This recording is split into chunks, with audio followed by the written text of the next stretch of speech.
l'association. Et pour ce faire, j'invite à me rejoindre Jean-Benoît Birk, l'ancien président. Oui, je vais le voir.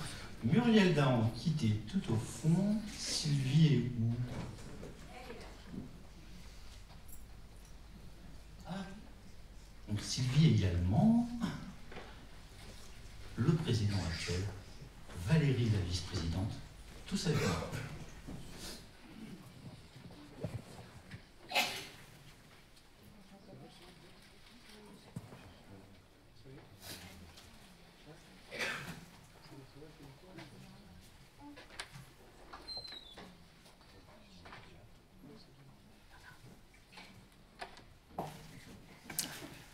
Alors vous vous demandez peut-être pourquoi, en gros, l'ancien bureau de l'association et le nouveau bureau de l'association sont présents en même temps.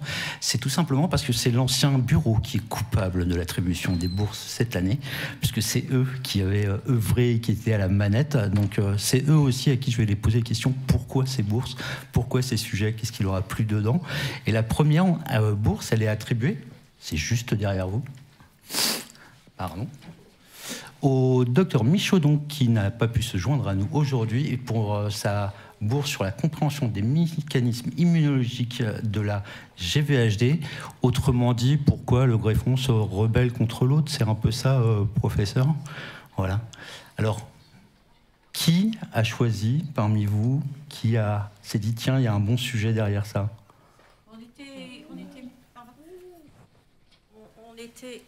C'est la bonne hauteur, hein? On était tous d'accord pour choisir ce thème parce qu'on a eu malheureusement dans nos patients l'expérience d'une jeune greffée qui a subi cette maladie, et on s'était dit qu'il fallait mettre des forces pour aider à la compréhension et aux soins et à la prévention de cette maladie.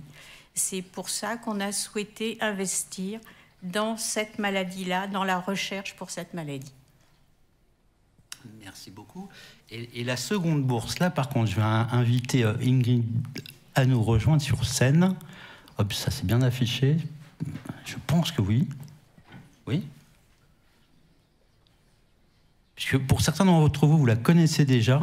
Elle est en train de réaliser une étude autour de la fatigue. Elle en a parlé lors du dernier et du premier web café, d'ailleurs, de l'association, à distance.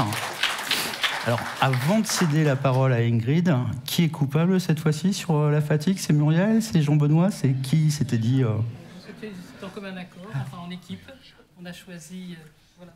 Donc c'était un travail d'équipe. On s'est dit, c'est vrai qu'entendre souvent les patients, nos enfants, puisque Sylvie et moi, nous avons chacune une fille atteinte d'HPN, donc de les entendre dire on est fatigué, on se dit peut-être qu'il y a quelque chose à chercher et à trouver pour la cause de cette grande fatigue, qui ne se fatigue jamais, bien sûr, avec l'aplasie et avec l'HPN. Voilà.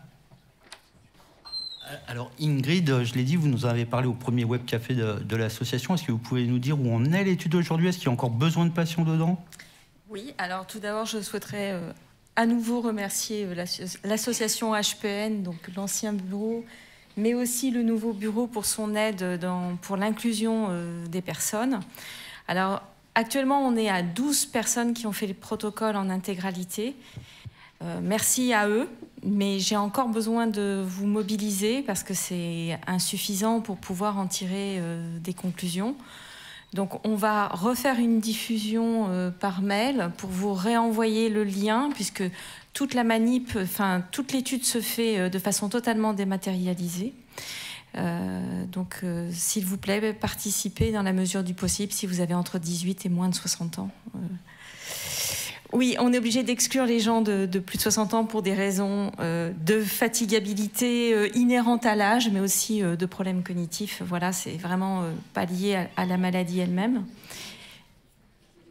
Je rappelle qu'on va vous envoyer un mail, mais on vous a distribué une feuille A4 ouais. Où il y a le lien, si vous pouvez...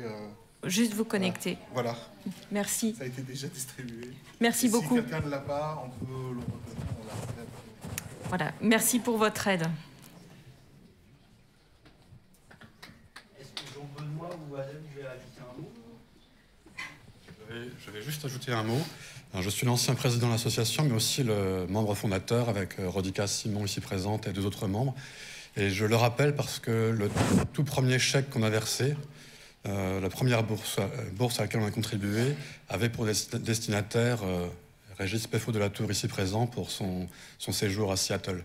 Donc vous voyez que nous avons bien investi, à Washington. Voilà. Nous avons bien investi et au nouveau récipiendaire, je souhaite le même devenir que celui de Régis. Merci.